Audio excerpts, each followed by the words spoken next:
The presenting sponsor of Rated Barrels is Topps.com and Topps Project 70. Topps is celebrating the 70th anniversary of its very first baseball card design with a new program that pushes boundaries while paying homage to the company's heritage. Project 70 has brought together creators of all kinds for this extraordinary set.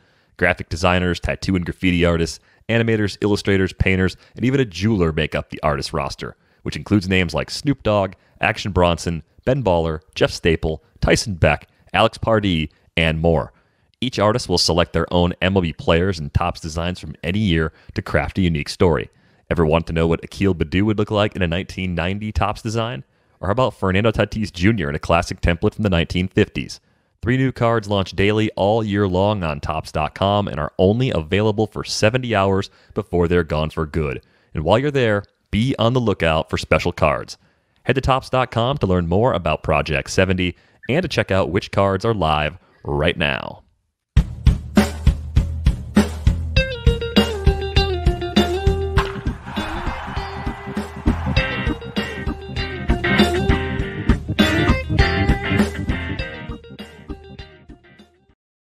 Welcome to Rates and Barrels. It is Friday, July 23rd. Derek Van Riper, Britt Giroli, Eno Saris here with you. And of course, we are presented by Topps. Check out Topps Project 70, celebrating 70 years of Topps baseball cards. The trade deadline frenzy has already begun. We're 1 week ahead of the actual deadline. It falls on Friday, July 30th this year. Got some cool live stuff we're doing next week. We're going to move this episode from Friday to Saturday to wrap up all of the trade deadline action. But the big move that went down on Thursday is the one we're going to start with today. Nelson Cruz is a member of the Tampa Bay Rays. I think if you were trying to predict trades, it was one of the easier potential fits because you could look at the Rays, you could see a team that was floating the DH, one that could use another little boost on offense, and there was probably only one other clear suitor. For me, it was Oakland. So it was between those two teams for where Cruz was going to end up, and it turns out it was the Rays, in fact, who made the deal. Joe Ryan and Drew Strotman go to the Twins. Also, Kelvin Foucher going to the Rays, but Cruz to the Rays. Let's just start with that. Are the Rays done? Is this their big move, or do you think they're going to keep adding even more pieces here between now and next Friday?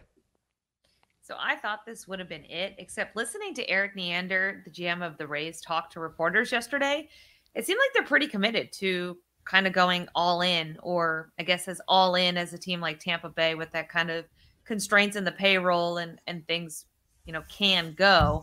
I think what kind of keeps me from being like, all right, they're done. They're not going to make any more moves is that farm system is loaded. I mean, they traded 2 prospects to Minnesota who has a pretty good farm system. Both of those guys moved up several slots because the Twins farm system, which 1 has graduated a lot of top guys recently, and 2 is pretty well respected around the league, just isn't as good as Tampa Bay's. I mean, they can trade away young pitching, and there's 10 more guys behind them. We've talked about this for years, the secret sauce with Tampa Bay. So do I think that the Rays are done? Not necessarily. If I'm another team, am I hesitant to deal with the Rays? Absolutely, because it seems like more often than not, they get the better end of the stick here. And that stick is the ageless Nelson Cruz, who I think could help a lot of people.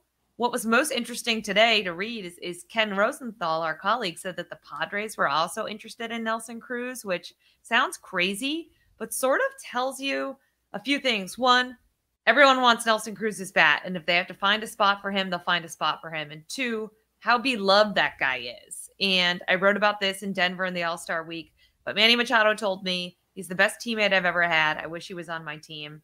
Him and Fernando Tatis are just totally enamored with Nelson Cruz. He's idolized by so many young players. It doesn't surprise me to hear that some of the Padres petitioned and AJ Preller had legitimate interest in a guy like Cruz, even though it just doesn't seem to fit.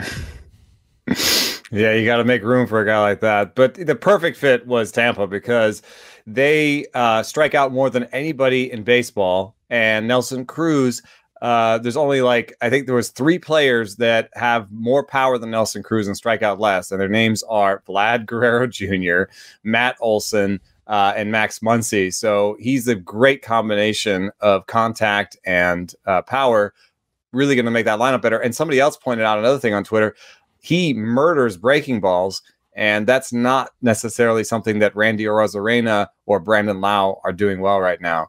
So really good fit in there between sort of lineup diversity and maybe replacing some of the exuberance and team quality, team leadership that Willy Adames might have taken with him to Milwaukee. There was, everyone talked about how great a teammate he was. So really great fit. If the Rays have more to do, I would bet it wouldn't be as exciting as this. I think it'll just be innings. And I know that people are focused on starting pitchers with the capital S and the capital P, but you know how the Rays work. I could see them getting somebody like Chad Kuhl from the Pirates who just give them innings, 3 or 4 innings, and they'll figure out, who pitches before him and who pitches after him. That sort of deal where they see something they like in a guy. Maybe they think they can increase his spin efficiency or this or that. And they'll just get innings from somewhere. I just don't see them paying for like Jose Barrios. They would have, probably put him in this deal and made it bigger. Or I don't know who are the other frontline starters that are out there on the trade market. It's thin. I mean, I think it's more like rental Tyler for the most part. Anderson. Yeah, Kyle Gibson, Michael Pineda, who also could have been added to this deal if they wanted to go that route. Maybe you trade for John Gray. I don't know. Like I think a lot hinges on how they feel about Tyler Glasnow and his recovery and the likelihood that he's giving them high quality innings later this season. I think if they were going to make one more splashy move, it would probably be for a starter that we don't expect to get moved, right? It's not going to be for one of those rental guys necessarily, but it would be the kind of trade. Like, so on the Athletic Baseball show for Friday, Keith Law suggested Sandy Alcantara could get moved because the Marlins have a surprising amount of pitching. He was talking about the connection between the Yankees and Marlins. Obviously, a lot of Yankees front office people, including Kim Ng, have been with the Yankees. They know the system really well. That pipeline has been open for a few years anyway. That all makes sense. But maybe they actually give up a piece like Taylor Walls for that. People, we were talking about Taylor Walls for Franco here, but that doesn't make sense because you wouldn't have anything beyond this year. It's a rental. But if it's Sandy Alcantara, if they believe in his arm to that extent, then they could give up Walls because Franco slides into shortstop, and the Marlins have a bit of an issue. I mean, like Miguel Rojas is okay, but I don't think he's under contract after this year anyway.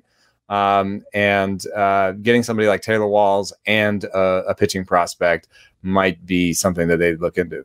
Yeah, I think it could be something unexpected if there's another big move. Otherwise, if they can't find what they like, I think you're right. I think it's just adding some volume, adding some depth, and in doing what they often do. But that puts a lot more pressure on the young guys there. I mean, especially someone like Shane McClanahan. Like, I think they expect quality innings from him, or at least from Patino. One of those guys will have to step up if they don't add more to this rotation. And I think Glasnow getting healthy is a huge part of the Rays' calculus too. And we'll know a lot more how they feel about that based on the next wave of moves that they make. As far as that return goes, Joe Ryan's a guy that came up on this podcast probably February or so, maybe even before that, in part because he was interesting for really deep fantasy leagues, just in case the opportunity came along.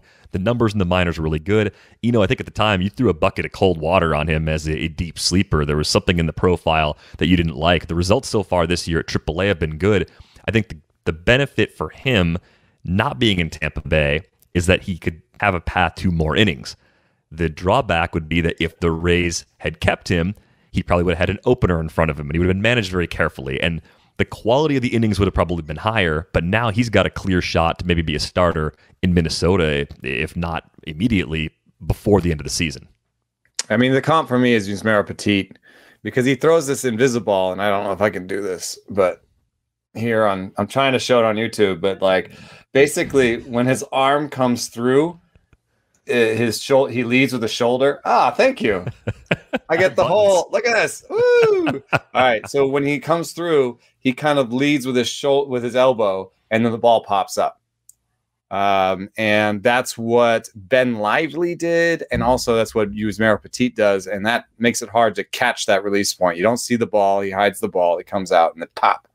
So, and then on top of that, it's like a very spin efficient release. So he's got ride, and he's not super tall. I mean, 6'2", he's not super short, but like basically it's a kind of a little bit lower release point and then a lot of ride. So anyway, the fastball is great, and that's why he has so many strikeouts, but the secondaries haven't really necessarily come together. So there's for him to be a starter, the secondaries have to be good. And right now he's shown like a decent cutter and just flashes on the changeup. Yeah, so still some work to be done, but at least someone who's going to be on the radar in AL-only leagues, I think, with this opportunity. Maybe a mixed league streamer before the end of the season, but I think Eno did a pretty good job outlining the flaws and the things that might hold Joe Ryan back from being anywhere near as effective in the big leagues as he was in the minors. And of course, the big question for today's show, the meat in the Friday show sandwich, what's next for trade deadline moves, Britt? Like, what's the next domino to fall? Who's the next player to move? I think there's a handful of guys you hear in pretty much every set of rumors you see in just about every trade deadline forecast sort of piece. So who's it going to be? Who's the next big name to go, and where do you think they're going to go? My money's on Trevor Story. I think that there's little to no incentive to not trading Trevor Story at this point in time, and I think the market for that guy, a lot of teams have checked in. I think the Yankees were the most recent one. And in that move, they would move Leibar to second, I think I saw would kind of be the plan for that.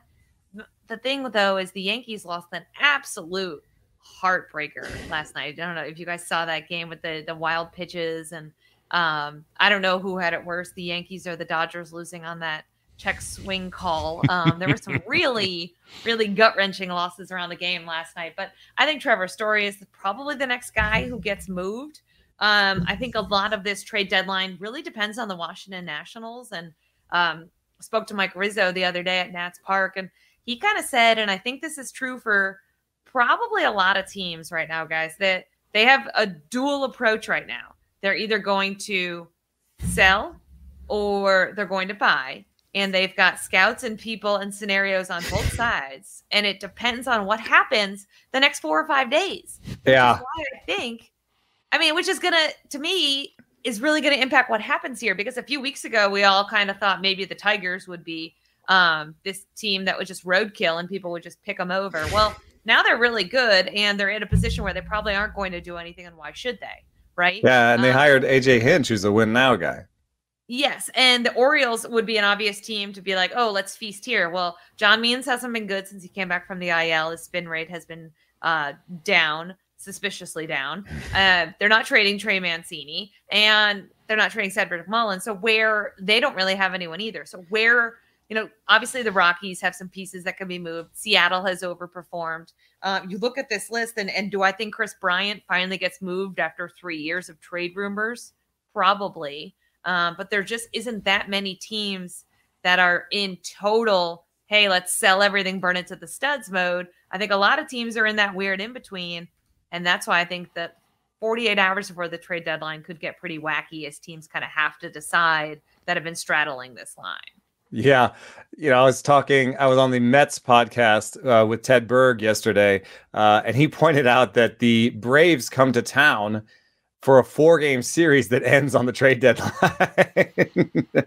And the Braves, if they get swept or if the Mets take 3 out of 4, they could really sort of put the nail in the coffin and turn the Braves into sellers pretty quickly there because of just how, that division shakes out, how they lost Acuna and so on. So I think there will be a few teams. The Yankees seem like they're kind of in that boat too, where I think they'll buy, but like the extent of which, do they give up Clint Frazier? Because that was the rumor, giving up Clint Frazier for Trevor Story. Seems like that's an aggressive move for me, because I think Clint Frazier is a big leaguer. I know that there's other people who don't, and he didn't have a great year or whatever this year, but I think Clint Frazier is a big leaguer, and you're giving up a lot of years of a big leaguer for a rental and Trevor Story for a season that may just be a lost season. It kind of has a little bit of that feeling, even though I've been the one saying the Yankees are good. Like good teams don't always play well. Good teams don't always win and make the postseason. So I would be cautious about giving up Clint Frazier. And that's why I thought Story might go to the Athletics, just because I was looking at the market and being like, who's going to be desperate for a shortstop? Who wants it the most? And to me, Elvis Andrus is now sort of a bottom 5 shortstop in the league, and that could be just a real easy way for the Athletics to increase their run production. Is to get Trevor Story. And if the rest of the market doesn't pony up, I could see the A's coming up with something that the Rockies like. But if the Yankees are going to go with Clint Frazier, then he's not going to Oakland. Yeah, I think a lot of the contending teams have needs beyond shortstop. Like most contending teams have a good young shortstop holding that spot right now. Yeah. You could play Story at second base for the second part of the season. Like I don't think that would be the Mets could do it, but like it seems like overkill. Yeah. Just paid Lindor. Like I understand a lot of injuries, but I don't know. If I'm the Mets, I'm probably looking at maybe adding an outfielder, even maybe like starting pitching depth. I think pitching. I think would be ideal for the Mets. Would be a pitcher that would be useful in your bullpen. Somebody that you could see like, being like a 4-inning starter, being a guy who can give you innings until Carrasco and Thor come back, but then also would be a good addition to your playoff bullpen. So I think that sounds like maybe like a lefty. I think they might be in particular. Gibson. Oh yeah, maybe. Yeah. But otherwise a lefty might be interesting because I don't think that Penn is super left-handed. Yeah, I think the most prominent lefty available is a short reliever, Taylor Rogers, for the Twins. Like, that'd be a nice addition for the Mets, but it doesn't give them the volume they need to sort of bridge the gap. Well, with Edwin Diaz being sort of a spin rate problem himself, I would say that maybe Taylor Rogers makes a lot of sense. Left-handed, could close for them in the short term. Diaz gets his job back. He's the lefty guy. So I think that I like Rogers. The one that sticks out for me as being super, super, super obvious and just needs to happen is Adam Frazier to the White Sox.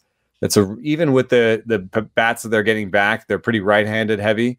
Adam Frazier as a left-hander that can play second base won't cost, I don't think, a ton, and then can play outfield for them next year, and just gives them a lefty bat that's good. And I don't think he's an amazing player, but a little bit overvalued by batting average. But still, that's kind of what they're missing with Nick Madrigal, right? A guy who will move them along, who will make contact and play from the left side.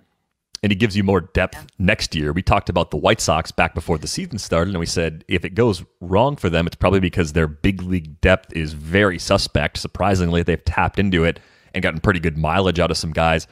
Gavin Sheets and Jake Berger more recently. Yermin Mercedes back in April, gave them some quality. Adam Engel. Brief time. Adam Engel, right. So they've had a bunch of guys step up. By the way, so far. Glad that Yermin Mercedes is not retired and is back in the lineup.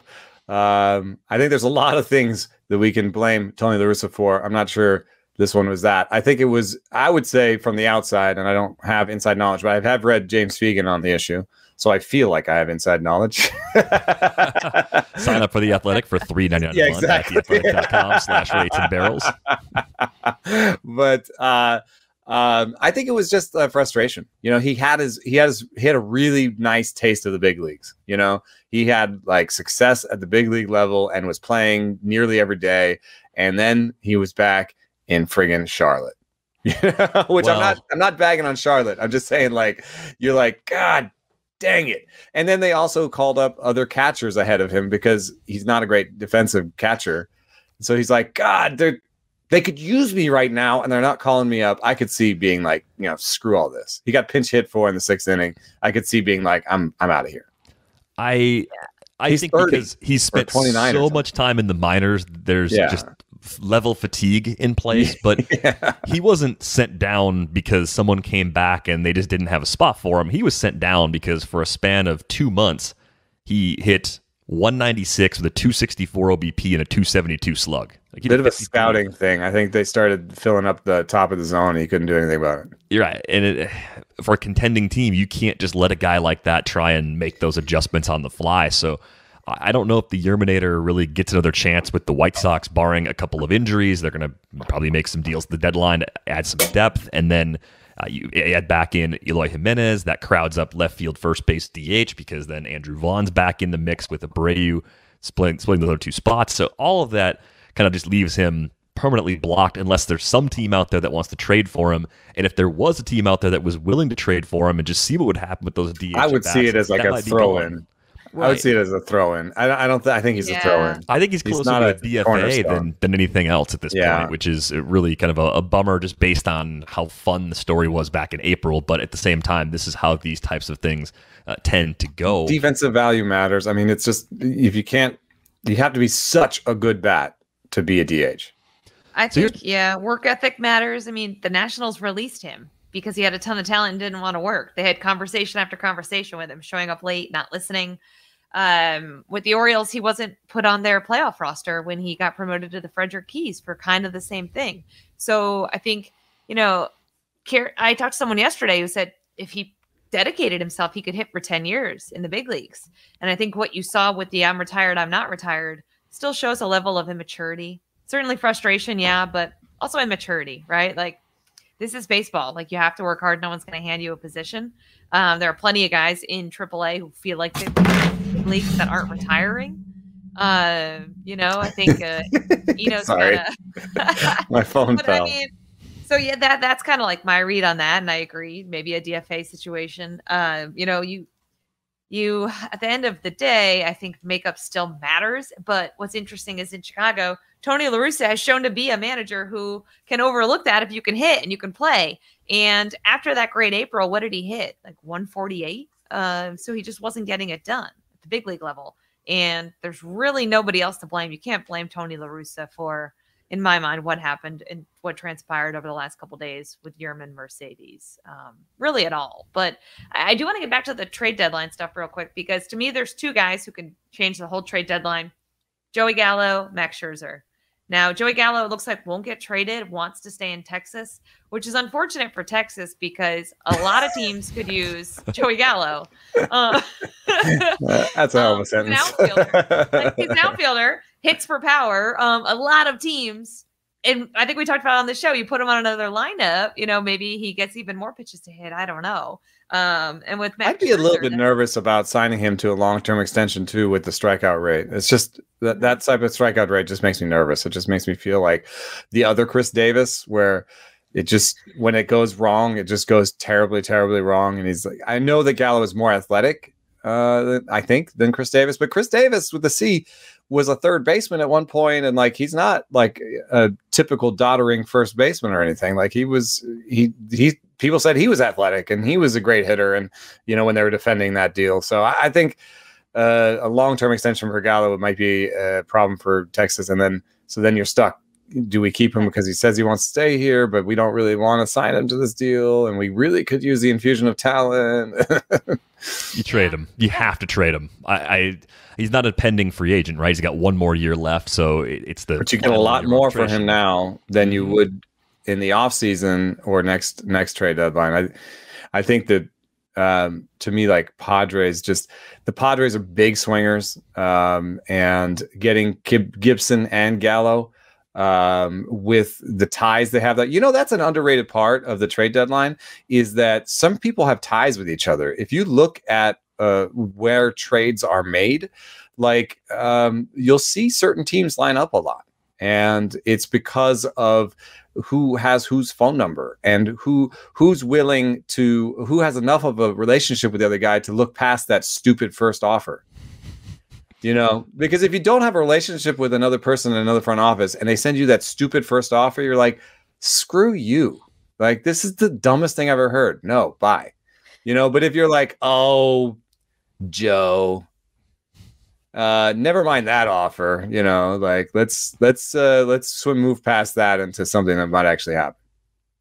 Hilarious. I don't know why that's funny. I don't know why Joe was a funny name choice there. I guess because can't think of They're one. Off the overwhelmingly white males, right? I just picked one. Hey, Joe. So totally. I think the other player that's kind of interesting in all this, we'll get to Scherzer in just a second, but I think kind of circling back at Adam Frazier, I think Frazier to the White Sox has made sense for like 2 months. Ever since the magical injury happened, at least, it made sense. It kind of made sense even before that when they had more needs in the outfield. Whit Merrifield and the Royals' willingness to trade him, I think it makes sense for the Royals because their best configuration in the not-so-distant future is to have Bobby Witt Jr. and Adalberto Mondesi playing the two middle infield spots together. And I know Merrifield can play the outfield, but he's a late bloomer. He's 32. He's got this really team-friendly deal. I think there'd be plenty of teams interested in him. I was trying to find a fit for him, and I thought maybe Oakland would be a good fit for Whit Merrifield. Kind of just a high-contact sort of guy, plays good defense at second base, affordable, ticks a lot of boxes, not a rental. And I mean, their middle infield is terrible. Yeah, they need upgrades at both side spots. of the middle infield. Yeah, and it's not a rental, right? It's kind of like the A's always going to be in the middle. Like they're contending now, they're probably going to try and contend again next year. This is the kind of thing that's worth giving up more long-term value for. Because Merrifield is a right-hander, right? So I don't think he's a great fit for the White Sox. Looking through the needs for other teams, I don't think second base is a big priority for a lot of other teams, other than maybe the Giants. But the Giants seemed really hyper-focused on like barrel rate and power and stuff like that. So unless they wanted to just diversify their lineup and have kind of a contact spray guy, I'm not sure that maybe the Giants make sense. But the Giants also, I don't think, care about money in this scenario. I think the Giants would love to do something like the Red Sox did, where they take somebody's high-priced player, and don't have to pay much for it. Yeah, I could definitely see that. That's so the Red Sox did with Ottavino. We'll take Ottavino off your hands. Could you give us a prospect too? I think among the sellers, even though the sellers, like the true sellers, the bad teams in the league, don't have a lot of players to trade away, saving money is still a thing that all of those teams want to do. So if they'll take a little less talent back if they can save a few $1 million at the end of the season. So I think the Giants could be shopping from that bin, because I think you're right. I think they've got plenty of room to spend. And as we're going to talk about in a little bit, if you weren't taking them seriously a month ago, you're probably starting to take them a lot more seriously right now. I think Where does Marte go? Starling Marte is a Yankee. Regardless of whether or not any other deals or any other players are involved, Starling Marte to the Yankees makes all the sense in the world. And the thing I realized looking at this yesterday is that he has never been in a hitter-friendly environment in his career. He's a righty who spent his entire career in Pittsburgh, Arizona with the Humidor, and now Miami. And he's aging more gracefully than I would have expected. Some of his OBP, which this year is a career-high walk rate, but some of his OBP is getting hit by pitches a lot, which is something of a skill and obviously an occupational hazard on top of that. So why he's on the IL a fair amount, right? Yeah, I think it's a skill to get hit by pitches, though, or it's just a willingness to absorb contact. It's like a place you stand in the box sort of deal. But I just think that it's interesting because the Astros and the Phillies could really use center field upgrades, and the Phillies are talking a big game about being willing to go into the luxury tax and, wanting to go in. And they're in a division that's gettable. Yeah. They're not good, though. It's such a weird... There is that. I think Victor Robles needs to become a Philly someday, just to see what happens when those two worlds collide for Britt. I'm sorry, you guys. Their bullpen is historically, or maybe not. It's off that pace a little bit, but some of the stuff that's going on with that team. Do you guys think they're a playoff team? I think they can seem be. Kind of like a 500 team to me. I don't know. This is a yes or no. Don't dance around in the gray area. Well, a 500 team is not a playoff team, so. Are they a playoff team? I guess I have one question before I answer. How healthy is Jacob deGrom? If Jacob deGrom is not he's healthy, already throwing. He's already out there throwing. Yeah, but this is like the third little blip that he's had with his arm in the last couple of months. Let's say deGrom doesn't come back or doesn't. No, I don't know. With deGrom, Thor, and Carrasco, they have enough. One of these guys will be all right and pitch well. One at least. What? Maybe one. I hope for their sake they're all healthy. I want to see all those guys pitching. The Mets should be able to cruise to this division, but if the Phillies actually are aggressive, if they're actually going to make multiple moves, they can be a playoff team. I still believe their foundation Kimbrel, is a Marte, notch better than Britt does. Kimbrel, Marte. This was the weakest answer by either one of you guys. I said they're a 500 team and not a playoff team. Yeah, you did. Derek's been dancing around, probably worried about his Twitter mentions later. Oh, come on. My Twitter mentions are garbage anyway. I'll say no. They're not a playoff team, but they're not. Your total idiots for asterisk buying. is if they try and if they make the right moves, maybe they can get in it. And if the Mets fall apart, I hear it. The division is surprisingly terrible. Yeah, Yeah, they're actually and going to spend what's money. interesting is Rizzo said he expected this. I asked him this week. He's like, "Yeah, I thought 88 wins would be like kind of like this division would beat up on each other." I'm like, That's the projection. The 88 wins. It's also interesting. The Mets and the Yankees have the exact same run differential, the exact same record, and the exact same projection, and just completely different narratives around them, partially because of the rest of the division. yes, but also to me, the Mets are a more watchable, fun, entertaining team when everything is equal. When there's health on both sides. Interesting. I think, don't you guys? They're a more entertaining team. I want to watch DeGrom. I want to watch Lindor. Cole, Judge, Cole. Stanton? When Cole is pitching, the Yankees are a must watch. Right. But when he's not pitching, are they your first click? Because you've got the whole world of MLB TV. I actually clicked away from the Red Sox Yankees a little bit last night and back over to the Padres Marlins. I did a little bit of hopping. Yeah. Yeah, they're kind of grinded out, see a lot of pitches, foul a bunch of pitches off, and slow the game down kind of team generally. I think with the Phillies, offense pretty watchable, bullpen not watchable.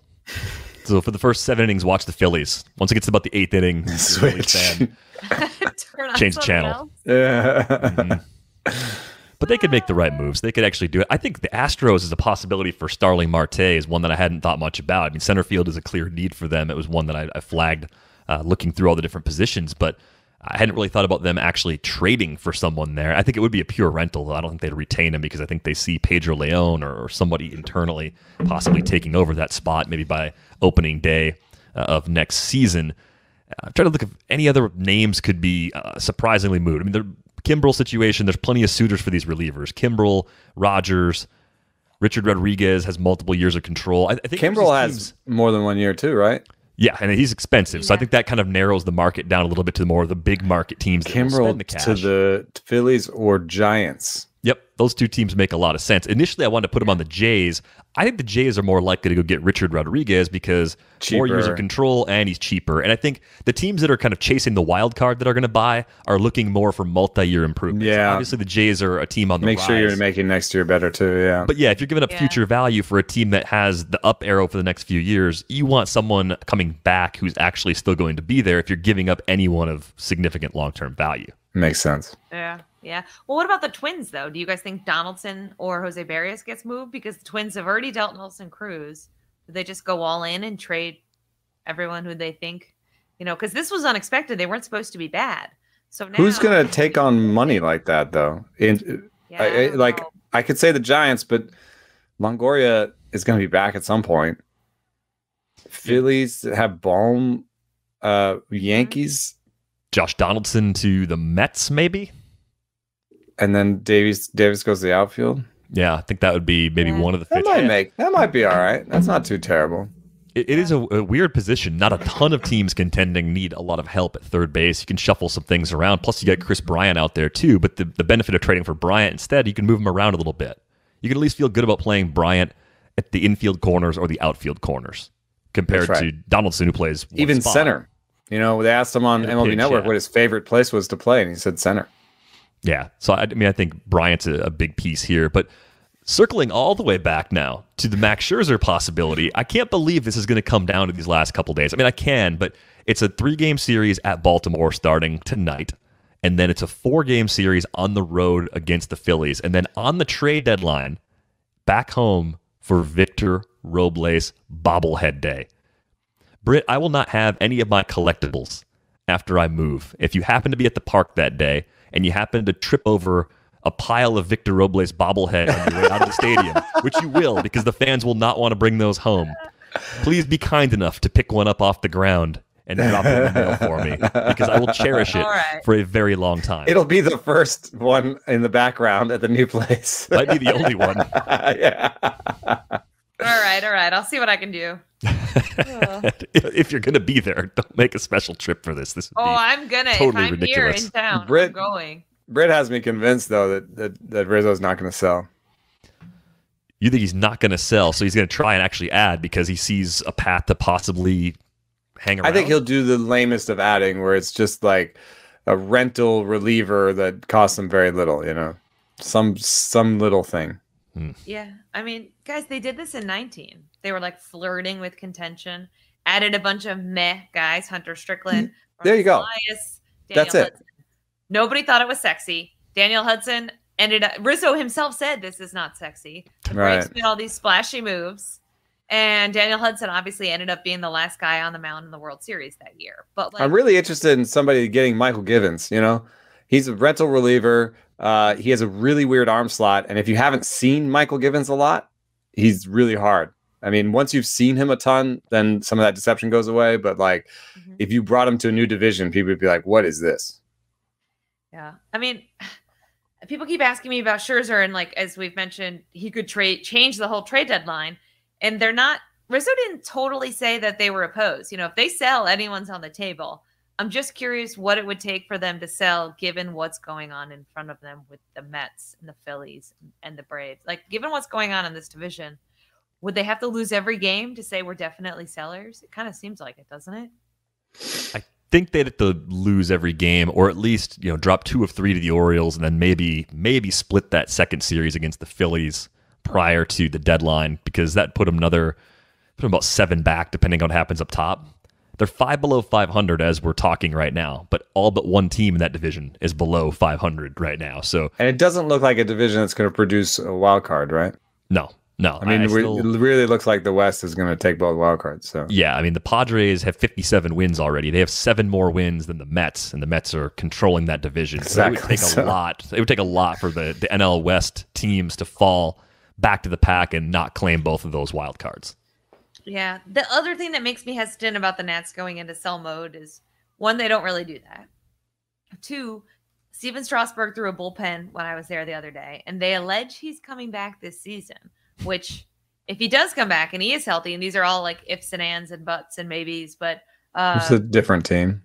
They're a very dangerous team, right? Adding Steven Strasburg is a hell of a boost in a very mediocre division. So if they're within sniffing distance and they truly believe the Strasburg's coming back, why deal Max Scherzer, right? Why deal the Hall of Famer on your staff when you actually could still win? I don't really see a scenario where they fall out completely. And even Rizzo alluded to the fact that like it's going to be very hard to convince them that all of a sudden they're sellers, right? Like they're preparing. They've got a separate channel there. But I think if you're in the NL East, it's just, I mean, it's really tough to look at the Mets and say, well, we can't beat them because they can't. And I guess that's I made fun of the Phillies, but hey, they could win the division too. And would it really surprise anyone? No, because that division is just such a mess. Such a mess. But Scherzer would Scherzer net them prospects? Would he give them enough? Probably not, because you're looking at a rental. Would he? Here's the thing people have kind of mentioned that's just a non-factor here, is him having veto power. Max Scherzer wants to win more than anyone I've ever been around. If he's going to a team that has a chance to win, he's not going to veto it. He's not going to require a contract extension. His agent, Scott Boras, did walk that back after initially saying that was like a mandated thing. So you're looking at a rental here. Do I think it's worth it for the Nats to trade a Max Scherzer? No, I really don't. Their system's not very good. They're not going to get this like horde of prospects for 2 months of Max Scherzer. I'm just looking at the cost-benefit analysis, and I don't really see it. Do you guys? I mean, only if you get like 2 or 3 major league ready pitchers, and like who has that lying around? No one has that. You'd have to think that you were revamping your rotation or something. The closest thing you could do, I think, if you were going to do that, would be a deal with the Rays, because they've got depth that's knocking on the door. They're not giving up Shane Baz as part of that deal, right? That's not going to happen. They're not giving up McClanahan. More likely they give up something like Yarbrough or something. Yeah, you'd be digging into like the next level pitchers in that org, which could be great, but at the same time, is that really what you want to do to put yourself out of the playoff race? Because you're waving the white flag if you get rid of Max Scherzer. You're not going to win a World Series. And that might have some ramifications for fan attendance. Yeah, and I guess that plays into it too. It's another way to not lose money, right? You make some money by keeping the team competitive. And then Scherzer, you're definitely giving Scherzer the qualifying offer. I know the CBA makes everything weird, So I guess there may not be a qualifying offer, but if the CBA retains that portion, then you would give him the qualifying offer and you would get some sort of pick for him. So if he left, I almost see him extending in Washington, but yeah, they really like him. He's closing in on 3,000 strikeouts. I mean, you could get a Hall of Famer with your hat on. That's what I was going to say. You can make the case that he's going to wear a Nats cap into the Hall of Fame. That would be the first. So I don't know. It's a little bit like the Bumgarner thing, but not quite the same because Bumgarner was more obviously not as good anymore. So here's one last thought I think for me on the trade deadline. I don't know if it's the last for us all. There's a rundown. I should follow it. But what if the Red Sox go all in? Rizzo, Kimbrel, Scherzer, Rizzo, a starting pitcher. Scherzer too. Wow. But what if they did that? I mean, I'd heard from one industry insider that they thought that could happen. It doesn't seem like Chaim Bloom to do something like that. But we also it's a bigger team, bigger market team. Maybe he thinks we've got other prospects coming up. If I can do it without giving up, Duran or whoever else he wants to protect. I don't know. I think to make that many moves, Cassis or Downs or some of those top end prospects would have to go. Somebody have to go, right? Yeah. But what if you could pull it off? Because there's a fair amount of rentals in there, right? Rizzo's a rental. Scherzer would be a rental. Kimbrel's high priced. Maybe the Cubs give him up for less than you expect because he's costs money. Well, yeah, because 4 months ago, if someone had said, "Oh, Craig Kimbrel's going to be someone that a lot of teams want at the deadline," you would have had pushback on that. Based on what had happened in the previous 2 seasons. Volatile, season to season. Maybe you just let him go, and you get I bet you could. I think you might be able to get Rizzo a rental starter and Kimbrel without giving up Downs or Cassis. I think you might be able to do it.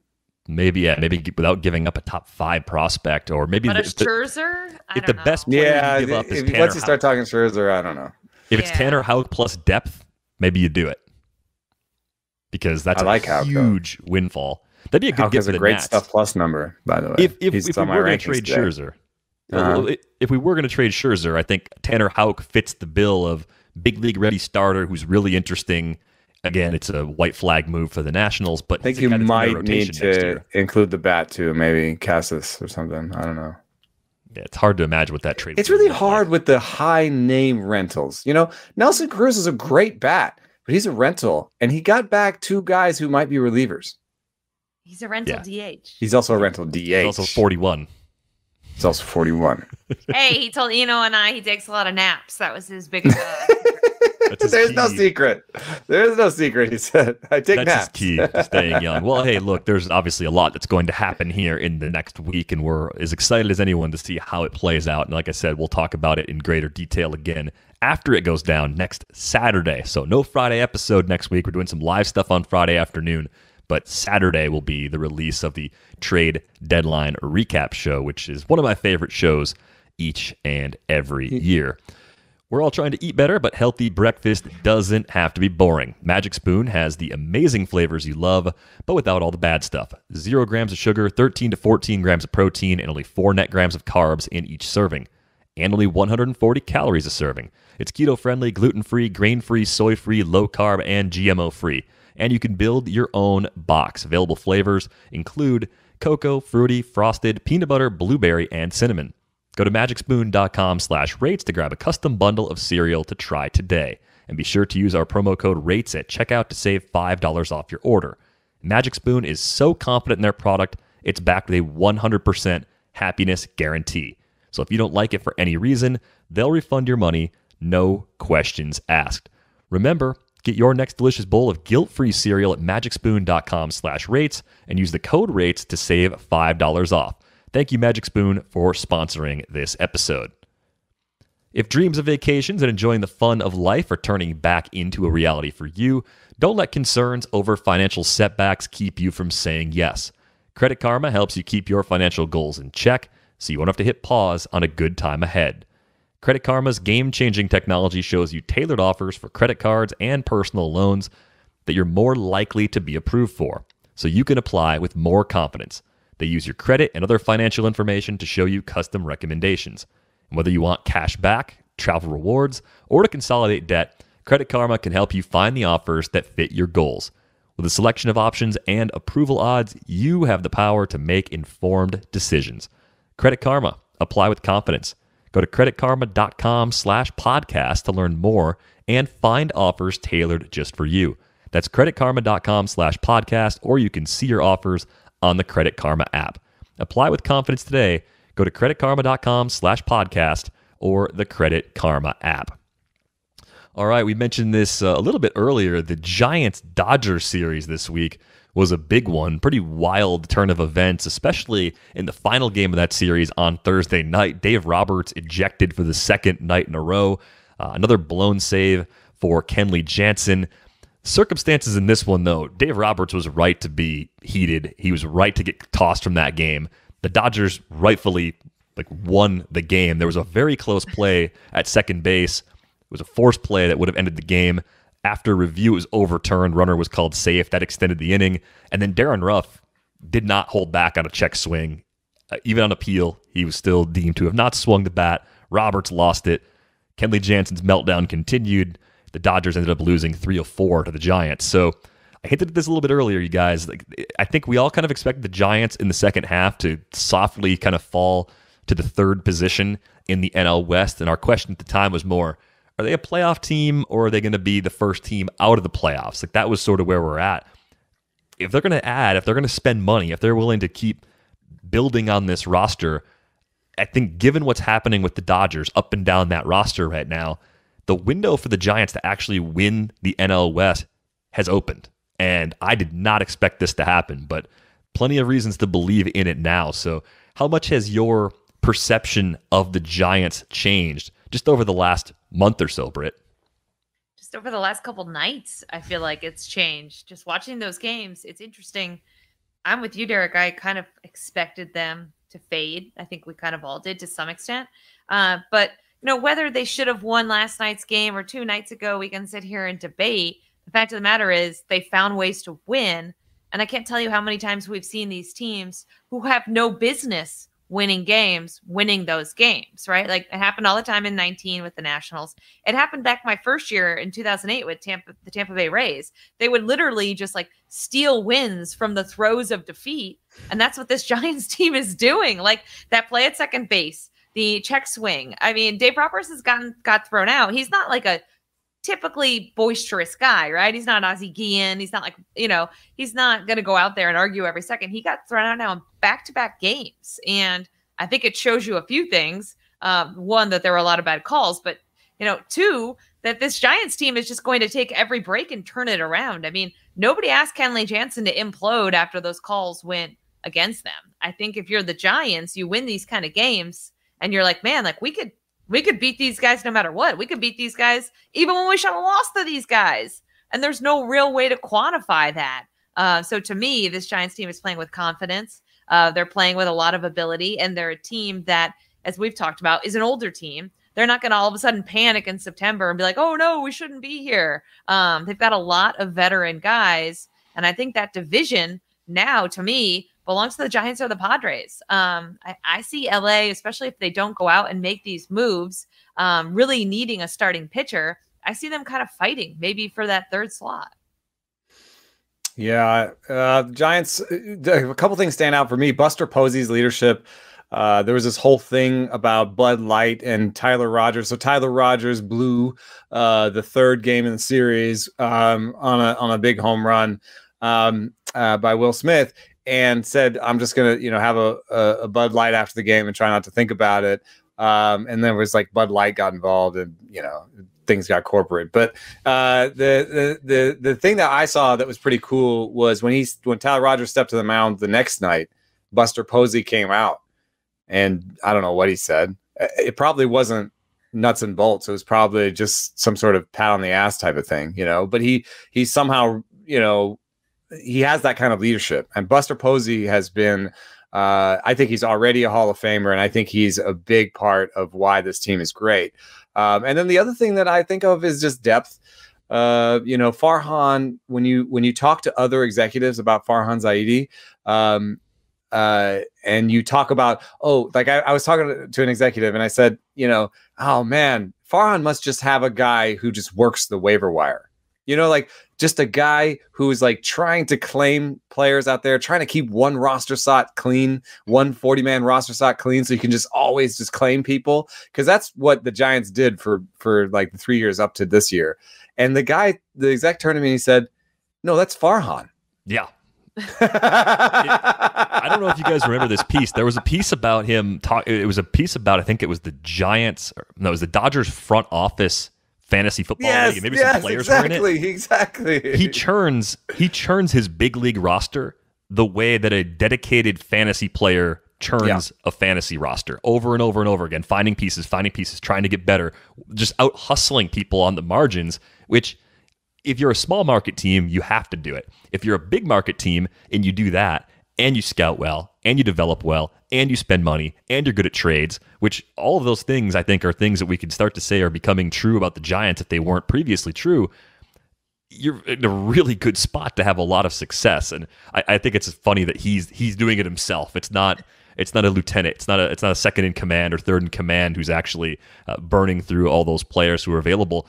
Just kind of pushing this toward the trade deadline for a second. From the Giants' perspective, they can trade for almost anything, and it helps them because so many of their guys move around, right? I mean, a healthy Brandon Crawford only plays shortstop, but you look at guys like Wilmer Flores and Lamont Wade and Donovan Solano, some of the guys in the infield right now, they play all over. If you trade for a corner outfielder and you play one of whoever's playing worse, Dickerson or Mike Yastrzemski less, okay, you made your offense better. You can get away with that. If you added a center fielder and you wanted to play Duggar a little bit in right field instead of center, that would work too. Like, there's so much flexibility because the team is not so established that you can basically go do whatever makes sense and have it make your team actually stand out more. And they foment that. I mean, the minor leagues, everybody has to play multiple positions, coming up. That's an edict from the front office. And then you just, you see that the players he acquires, even a guy like Tommy La Stella or, Donovan Solano, these guys, like, they may not be so amazing that they will lock down one position, but they are good enough to play wherever every night.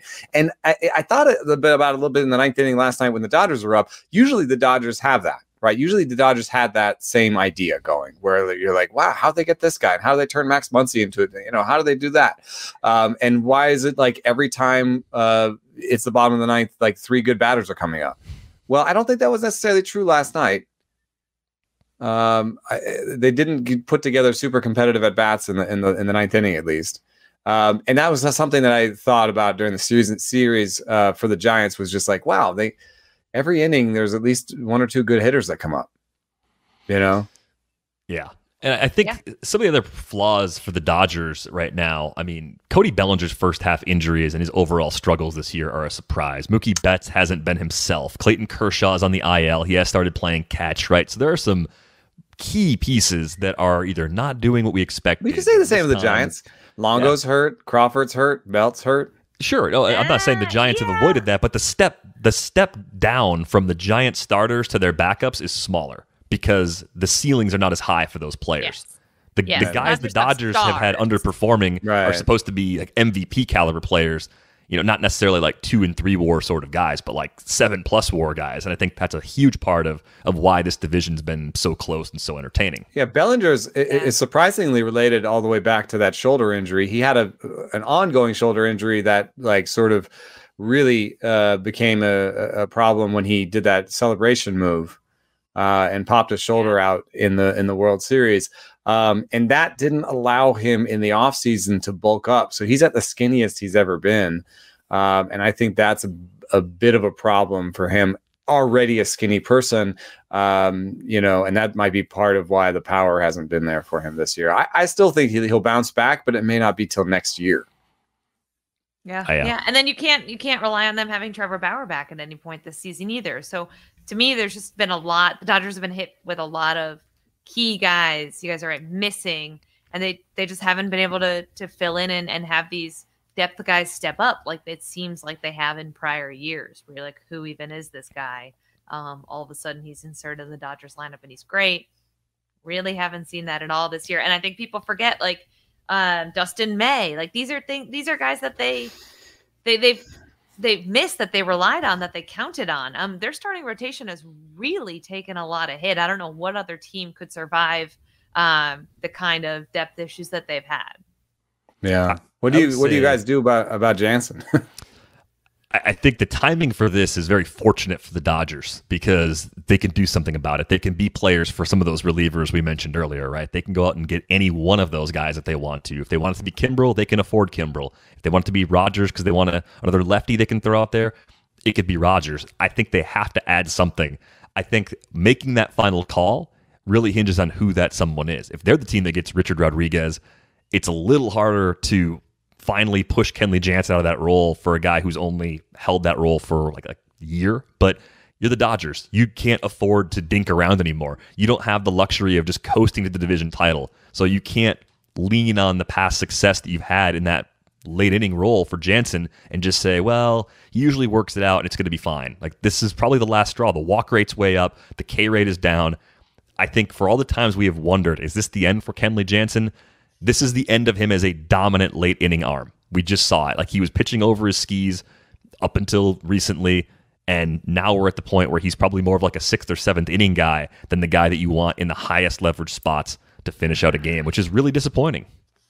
Yeah, but we've been here. We've had this conversation. It seems like and he's risen from the dead before, is all I'm saying. Yeah, he's like the Undertaker. I don't know. I think he's gone away from his bread and butter.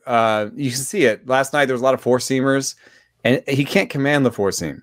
And he throws it harder, so you're, wow. Like, Jansen went to 96 on that strikeout. Yeah, but it was like way outside the zone, and it was a sinker. Why is he throwing sinkers? What is going on? And so I think he's kind of lost. Throwing all these four-seamers and sinkers, losing the command of them, throwing really hard but not having command. And I understand why he's doing it, because if it's just the cutter and it's just 91, 92, then maybe he's more hittable than he's been in the past. So he's trying to find some way out. And I feel really badly for him, but I don't have an answer for you, actually. I don't have an answer for you because I think he's a foundational part of your team. I think your team might actually be mad if you took him out of the role. I think the team probably supports him. I doubt there's many people on that team who are like, oh, we got to take Kenley Jansen out of this closer role. I think they're mostly saying, like, attaboy, get him back in there. You'll be fine. Like, he's our boy Kenley. Don't you think? I think that's probably how the sentiment in the clubhouse is right now. I think what you could do, get the help, get someone that you trust in that role if he continues to falter, see how August goes, and take him out earlier. Right. If he's in the middle of blowing a save, you have another guy that you can bring out. Don't push this all the way into September. Don't let this be a question that's hanging over your heads if you do make it to the postseason. And, we're if in October, but it hangs over their head every postseason. I mean, it's like they won a World Series with who's their closer. Try to get away from that as best you can before you get to that part of the year. And by doing something about it now, you put yourself in a much better position because you've added resources. You've added options that you feel better about than some of the young guys. A lot of the guys in that bullpen that are either injured guys that they got from other clubs, or they're very inexperienced guys that they don't necessarily, maybe they don't want to put those guys in the highest leverage spots yet for one reason or another. But clearly a team that will be active at the deadline and has more needs to fill than we ever would have expected back when the season started. I would say comparable to Atlanta in terms of the players lost. And I think the difference is Atlanta's depth has never really been quite at the same level as the Dodgers, right? It's a big part of why the Dodgers are still hanging around a little closer to where they need to be compared to where Atlanta's preseason expectations were. We had a big announcement on Friday. I want to get to this. Say hello to the Cleveland Guardians if you're watching on YouTube. Look at that. Look at that logo. Wow. What's the first thing you think of when you see that new Cleveland Guardians logo, Britt? Well, you've kind of ruined it for me already, Derek, by saying it was the 1990s Angels, and now that's all I see. I'm sorry. But it's a little bit more blocky. Like, I guess. I'm not crazy about the font on the G. How about you guys? I'm a big font gal. I'm not super crazy about that. I think it's supposed to. So the Guardians are these Art Deco sculptures that are on the bridge. Mm-hmm. So I think it's supposed to be kind of an Art Deco-y font. Oh, like the Guardians of, I get what it's about, right? The Guardians of Transportation. Like, literally, people were talking about the Guardians of Traffic. I hope that's a colloquial thing. There's got to be a fancier name for them somewhere. Yeah. We named our team after the Guardians of Traffic. It does seem to me like a money thing a little bit. Guardians and Indians are similar. They don't probably have to spend as much money changing over the G and the C. Like that's a very thing. I think they probably brought in consult. They always bring in consulting firms, right? So the consulting firms say, well, we polled some people, and some people really hate spiders and are really afraid of spiders, so we can't do that. And then we asked some people what Cleveland Rocks meant, and they didn't get it. They didn't know if it meant rocks or music. Or I personally like the music angle. I like the spiders a little bit, but there's some nefarious history with the spiders too. I thought they should lean into the music thing. They have the Rock and Roll Music Hall of Fame there. You could have a whole season where only rock and roll music Hall of Famers threw out first pitches. That'd be pretty sick, actually. And I think the cool you could have a ton of postseason concerts and just lean into the whole music angle. Yeah, this is what I think this was our favorite idea, I think, when we first knew they were going to make a change. I think what's surprising to me is that we had a bracket on The Athletic for fans to vote in, for readers and subscribers to vote in, and Guardians won. It won the whole thing. It won over the Commodores in the finals with like a 56-43 edge. And the Cleveland Commodores, at least you have the alliteration there, right? 2 points in categories. Always nice to get that, but does the most boringest thing always win? Because those are the two most boringest, I feel like. If they were I agree with you. Okay, so if Rocks was confusing, they could have been the Rockets. There's no Rockets in baseball. Yeah, or Rockers. Rockers would be awesome. Are you a rocker or a mod? Here were the options in the bracket. Here we go. So top to bottom, it was Spiders and Comets, Rocks, Red Tails, Rockers Clash. Red Tails is pretty cool. Guardians and Grays, Blue Sox and Blues, Baseball Club and Captains, Walleye and Buckeyes. The Buckeyes, I mean, with Ohio State, you just couldn't do it. And then the Cuyahogas and the Commodores. And the Cuyahogas does not roll off the tongue at all. You just couldn't do that. It's Cuyahoga County. All right. Yeah, you might be familiar with Cuyahoga Falls from the movie Tommy Boy. Yep. Yeah. Walleye, yeah, I don't know. I still like the rocks-based ones. I like rocks. I think leaning in, okay, I am not from Cleveland. I am not from Ohio, so maybe I'm the wrong person to put this out there. But like Eno, the first thing I think of when I think of Cleveland is the Rock and Roll Hall of Fame. Like that is the cultural aspect of Cleveland. I do not think of the Guardians of Traffic, but maybe if I lived in Cleveland, I would think of the Guardians of Traffic. Also, I don't know, maybe LA needs a guardian of traffic. I don't know why it's a big Cleveland They thing. Need an angry god of traffic to smite them down. I think this mostly boiled down to what doesn't offend everyone, and then also what is similar to the original name so that they can keep it the money-wise, right? They can. It's very easy to change things over. Right, no one's offended by Guardians, which is obviously key. It's always you kind of want to keep the color scheme, right? Because that's really deeply embedded. You also want, when you look out, you want to see the old hats next to new hats, and not have it you wouldn't want to completely change color schemes or something. That'd be weird. Then you'd have weird red and green or whatever it is. So yeah. So I kind of get. I think it was just the path of least resistance, right? That's you knew that it had to go. That's what I get. Yeah, I mean, clearly it was long overdue, a name that needed to be changed. I think we were all just hoping for something a little more exciting in the final selection. It could be worse. There are absolutely worse names. But exciting is not what people do with teams. If you think about it, 80% of the league is red and blue. Yeah, a lot of teams have red and blue. Are birds really that exciting? No. Yeah. My question, I guess, is what's their secondary nickname? The Orioles are also the Birds. The Nationals are the Nats. Are they going to be the Guards? The G's? Probably the Guards. What? Yeah, Guards. I think it's the Guards. It's all right. At least it's not basketball. We'd be like, do they have any centers? I think you should run this by your kids. See what they think of it. See if they think it's cool, because that's all that matters. I did run it by them. They didn't ask me what a stolen base was. I'm lagging. I guess we somehow got into fantasy. We got into fantasy, and so I had to explain them fantasy baseball, which is not the first time I've ever explained them fantasy baseball. Thank you very much, but it was the first time maybe they were listening. Shut up! The dogs are listening. Eno's dogs, they're letting us know the Guardians is just not their favorite.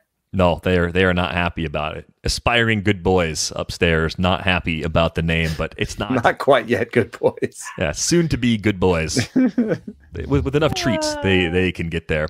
If you want to read more about that name change and all of the things that went into that, you can check out the stories on The Athletic. Check out all the great reporting that Britt is doing, all the great writing that Eno's doing, all the fantasy football stuff that's going out with the draft kit. All of ranks that for up today. Low price. Oh, new ranks. That's right, Yeah. new ranks.